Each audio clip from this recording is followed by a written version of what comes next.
Tolong bantuin. Sehat semuanya. Bantuin dokter nemenin dia. Ya. Udah kamu sampaikan ke bapak kamu, aku serius, ya.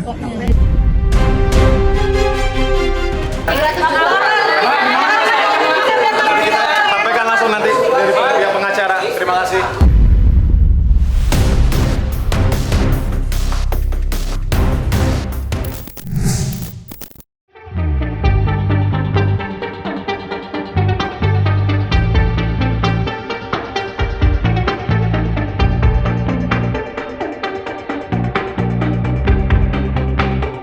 Usai terpisah jauh dalam kurung waktu cukup lama, selebritis Amar Zoni akhirnya dapat melepas rindu dan bertemu langsung dengan sang kekasih, Dr. Camelia. Ya, pertemuan yang sudah dinanti-nantikan itu akhirnya dapat terrealisasi.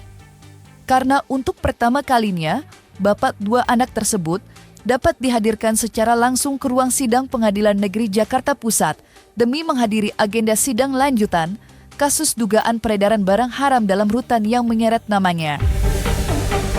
Sontak saja, setibanya di ruang sidang Amar Zoni tak mampu lagi membendung air mata haru. Terlebih, ketika menatap wajah Dr. Camelia yang sudah menantinya di kursi pengunjung. Lantas, seperti apa ungkapan perasaan Dr. Camelia usai bertemu dengan Amar Zoni? Serta bagaimanakah pula momen haru pertemuan mereka berdua?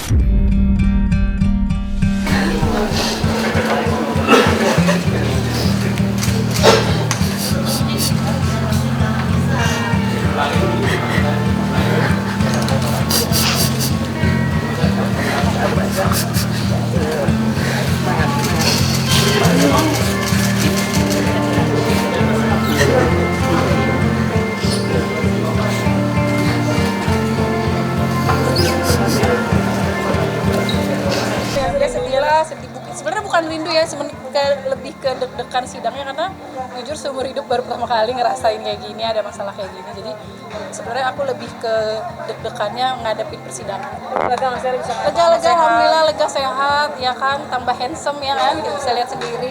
Maksudnya intinya secara fisik dia sehat lah, alhamdulillah.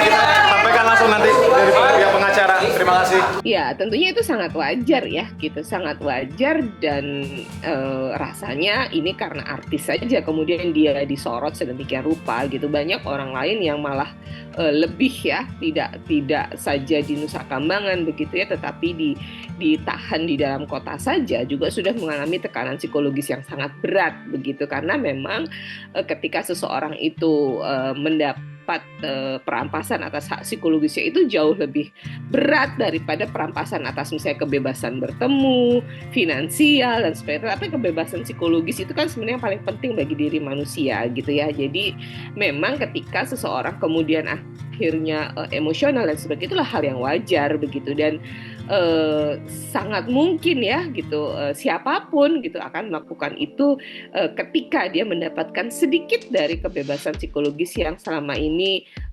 ditahan ya, dirampas oleh negara.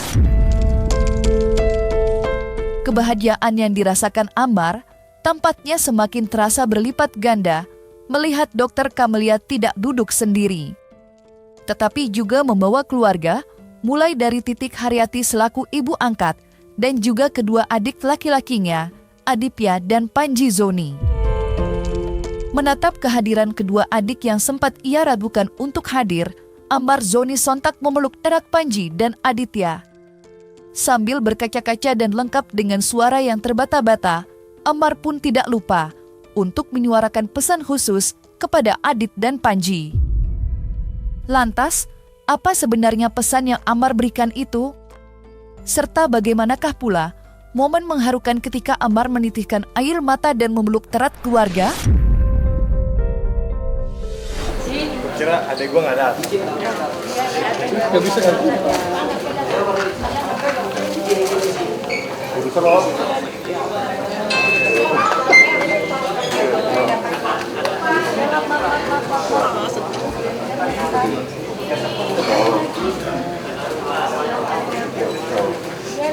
Pasti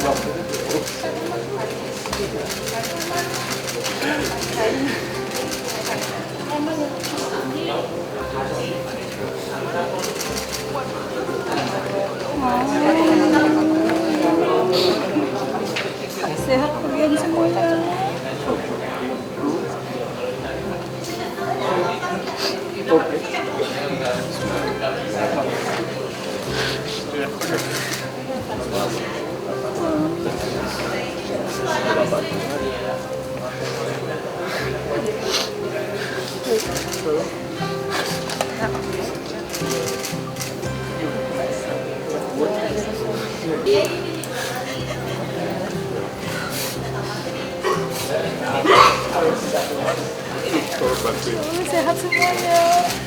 Bantuin dokter dapetin dia. Ya. Cuman dia yang tahu. Bang Amar minta maaf terus dari tadi kan, kayak nggak bisa nemenin kita di luar dan segala macam kan. Maksudnya kayak yang benar-benar dia miliki sekarang kan yang keluarganya kan cuman kayak aku doang sama Panji kan. Bapak juga udah nggak ada, Mama juga udah nggak ada. Jadi yang menemani langkah Bang Amar setiap saat itu kan selalu kita berempat lah, selalu kan, dari kita liburan, dari kita tinggal bareng segala macam. Dan sekarang itu semua tidak ada, mungkin itu yang membuat Bang Amar emosional sekali. Dan yang aku bilang sih selalu sama Bang Amar yang kuat, insya Allah semuanya akan selesai. Dan harus selalu berdoa dan ingat Tuhan. Ya sebagai kakak adik biar gimana kan, mereka adik-adiknya Bang Amar dan Bang Amar kan anak pertama, jadi mungkin ngerasa kehilangan bertanggung jawab terhadap adik-adiknya, apalagi kan adik-adiknya belum berkeluarga lagi kan gitu. Jadi mungkin sedihnya ke arah situ sih, karena kan dia anak paling tua ya, jadi dia ngerasa takut adik-adiknya tidak bisa berjalan tanpa dia gitu. Jadi sedihnya gitu takutnya. Tapi saya rasa udah enggak lah, dia udah gede lah.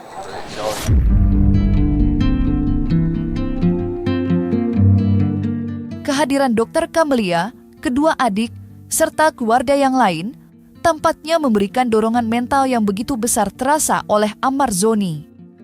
Buktinya, di momen pertama berhadapan langsung dan tatap muka dengan pihak jaksa ataupun majelis hakim, Ammar terlihat siap untuk menghadapi semua. Dan hal itu pula yang disoroti oleh psikolog Kaweli Greshinta. Menurutnya, dukungan dari keluarga, teman, maupun orang terdekat memang sangat diperlukan oleh sosok seperti Ammar yang tengah berjibaku memperjuangkan hak kebebasan. Lantas, seperti apakah penjelasan Kaweli Greshinta tentang arti dukungan keluarga berdasarkan kacamata psikologi? Ya, memang pada dasarnya social support itu menjadi penting ya. Banyak penelitian-penelitian yang meneliti tentang bagaimana kehidupan di lapas ya. Makanya tadi saya sampaikan orang di lapas itu berbeda dengan di tahanan gitu ya. Sebenarnya kalau sedang menjalani pemeriksaan itu kan dia sebenarnya masih di tahanan ya, belum di lapas ya. Dan sebenarnya sebutan lapas itu adalah lembaga pemasyarakatan, rehabilitasi sebenarnya, lembaga pemasyarakatan, bukan penjara. Sekarang istilahnya memang sebenarnya bukan penjara, tetapi adalah lembaga pemasyarakatan. Artinya di dalam itu seharusnya dilakukan kegiatan-kegiatan, dilakukan tindakan-tindakan di mana si narapidana ini ya, warga lapas biasanya disebut ya, warga lapas itu kemudian mendapatkan pembimbingan, mendapatkan pendidikan gitu ya, supaya dia nantinya bisa kembali kepada masyarakat dengan baik gitu. Nah, seharusnya pada proses itu sudah kondisi emosional sudah menjadi semakin baik begitu. Nah, tetapi saat ini kan kondisinya masih dalam proses persidangan gitu ya. Mungkin saja dalam proses-proses persidangan itu tentu saja banyak terjadi hal-hal yang menekan secara psikologis, baik itu dari jaksa, dari pengacara, dari barang bukti dan sebagainya. Sehingga memang yang paling bisa menguatkan dari seseorang yang ditahan itu adalah pihak keluarga gitu. Pihak keluarga, orang-orang yang disayang itu memang menjadi pihak yang paling bisa menguatkan gitu ya. Yang paling bisa memberikan dukungan moral, dukungan support ya. Teman-teman itu bisa memberikan dukungan support. Tapi teman-teman orang-orang yang disayang, keluarga itu hanya bisa memberikan dukungan moral selama orang ini memang bisa ya, memang layak untuk mendapat dukungan tersebut begitu. Ya, kalau kita lihat pada kasus ini mungkin sudah terjadi beberapa kali begitu ya. Dan ini tidak terjadi hanya pada satu kasus Amarzoni ini ya, banyak sekali artis-artis yang demikian yang sangat sulit untuk kemudian bisa kembali gitu ya. Sehingga ya tadi pihak keluarga itu memang mungkin bisa memberikan support ya, yang paling penting adalah support dari keluarga, support dari orang terdekat, teman-teman terdekat. Namun seberapa jauh itu bisa diberikan tentunya menjadi terbatas karena tadi memang hak kebebasan psikologisnya memang dibatasi. Momen kehadiran perdana Amarzoni di ruang sidang memang menyisakan banyak kejadian-kejadian yang berhasil menyita perhatian. Namun, dari tajam sorotan publik terhadap tangis air mata Amar memeluk keluarga, terselip sebuah momen tak terlupa. Ya, tertangkap kamera awak media, sebuah momen di mana Amarzoni menitipkan pesan kepada ayah dari Dr. Camelia, yang isinya merupakan ikrar keseriusan untuk mengajak Dr. Camelia ke jenjang pernikahan. Oke. Ya, udah kamu sampaikan ke bapak kamu. Aku serius. Ya. Bang Alan udah kondisi lagi tapi aku ada buat kamu sama saya. Thank you ya Pak. Tapi belum ada rencana nikah dalam waktu dekat ini? Belum tadi juga udah minta izin sama papaku, fokus ke persidangan dulu, habis itu baru selesaiin, baru dipikirin yang lainnya gitu.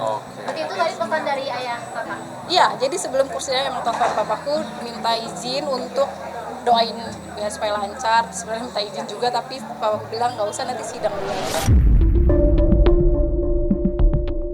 Ikrar keseriusan Amarzoni dalam mempersunting Dr. Camelia memang berhasil menyita perhatian. Namun, ada pula yang mengait-ngaitkannya dengan harapan yang dituturkan Amarzoni kepada majelis hakim soal perizinan. Ya, dalam persidangan kemarin, Amar sempat meminta izin kepada majelis hakim agar dirinya diberi kesempatan untuk bertemu Dr. Camelia dan Ibu Titik Haryati selama berada di ibu kota. Mengingat selama ini, hanya keluarga inti saja yang diberikan izin bertemu Amar. Lantas, seperti apakah permohonan soal perizinan yang diutarakan Amarzoni kepada majelis hakim? Ya, satu hal sebenarnya mulai, tapi ini di luar mungkin ya. Permohonan kami juga, tapi kami mengucapkan terima kasih Yang Mulia sudah mengabulkan permintaan kami untuk bisa sidang dihadirkan offline di sini gitu. Namun kami juga bermohon dan kami terima kasih juga sama pihak Lapas Cipinang yang sangat menjaga kami dan juga betul-betul merawat kami lah ya di sana. Namun yang kami harapkan Yang Mulia, kalau bisa Yang Mulia memberikan izin kepada pihak jaksa gitu kan untuk bisa dikunjungi Yang Mulia dengan orang terdekat kami. Karena di sana pernyataannya kami boleh dikunjungi oleh keluarga inti. Namun saat ini kalau dari saya pribadi, saya yatim piatu, saya cuma punya adik-adik saya, cuma adik-adik saya juga sibuk gitu kan. Jadi yang saya punya hanya dokter dan ibu. Jadi dan tante-tante saya gitu loh. Jadi mereka ingin datang kunjungan, mohon diizinkan gitu ya Mulia. Enggak ada surat nikah. Aku belum nikah, boleh tanya sama adeknya. Kalau nikah kan pasti ada. Bohong. Jadi belum nikah, tapi emang maksudnya tuh supaya nikah tuh supaya gampang mengurusi administrasinya. Karena kan aku tidak bisa kunjungan ke sana, yang bisa kunjungan cuma dari sama Panji. Tapi mudah-mudahan dengan Bang Amar tadi minta sama jaksa, ya mudah-mudahan dikabulkan. Untuk warga binaan High Risk, komunikasi yang dilakukan memang tidak tatap muka langsung, dilakukan secara online, dilakukan seminggu sekali. Yang bisa berkomunikasi hanya keluarga inti. Keluarga intinya itu adalah anak kandung, istri, dan untuk kebijakannya lagi itu adalah orang tua kandung, adik kandung, kakak kandung. Di luar itu memang tidak ada dalam aturan. Nah, karena dia tahanan maka diberikan komunikasi dengan pengacara, kekasihnya. Kalau kekasih kan bukan istri ya. Kalau kekasih kan belum masuk di aturan kita gitu loh. Tapi kalau di catatan di Lapas Karanganyar itu sudah tercatat dengan pengacara itu setiap minggu ada komunikasi. Dia setiap minggu sudah komunikasi. Ya, karena itu tadi yang kami sampaikan ke teman-teman. Selain statusnya sebagai tahanan, yang bersangkutan itu adalah warga binaan high risk yang ditempatkan di Lapas Super Maksimum Karanganyar, Nusa Kambangan. Terlepas dari itu semua, Agenda sidang lanjutan perkara Amar Zoni yang digelar kemarin turut dihadiri pula oleh Inyoman Adi selaku Ketua Umum Dewan Pimpinan Pusat Gerakan Anti Narkoba Nasional atau yang akrab disapa Ganas. Seperti diketahui, Inyoman Adi dan Ganas memang terus memantau perkara Amar Zoni. Bahkan 1 bulan yang lepas, Inyoman Adi dan anggota Ganas lainnya sempat mengunjungi kantor polisi untuk memberikan dukungan kepada Amar serta mendesak adanya pemisahan yang tegas antara pengedar dan penyalahguna barang haram dalam proses hukum. Lantas, seperti apakah tanggapan Inyoman Adi terhadap persidangan Amar kemarin?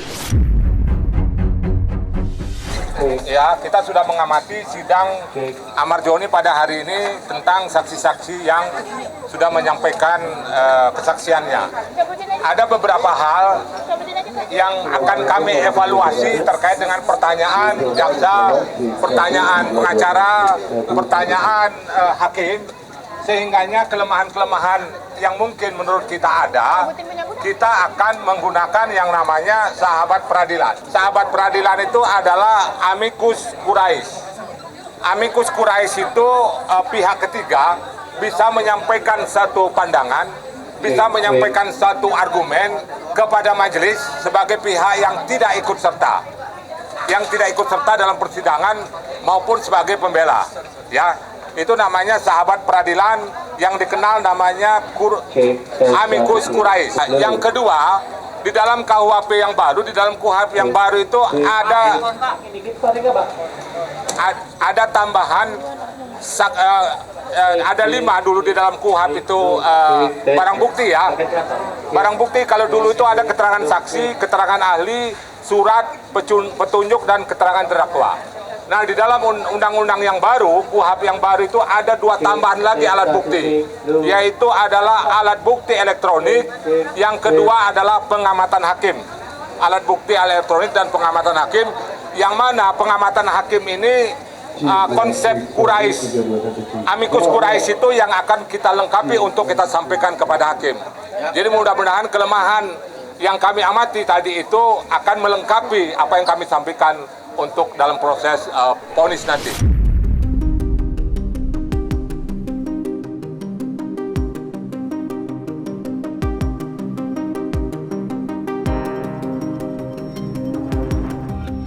Nah, selesai sudah Cumi Lovers.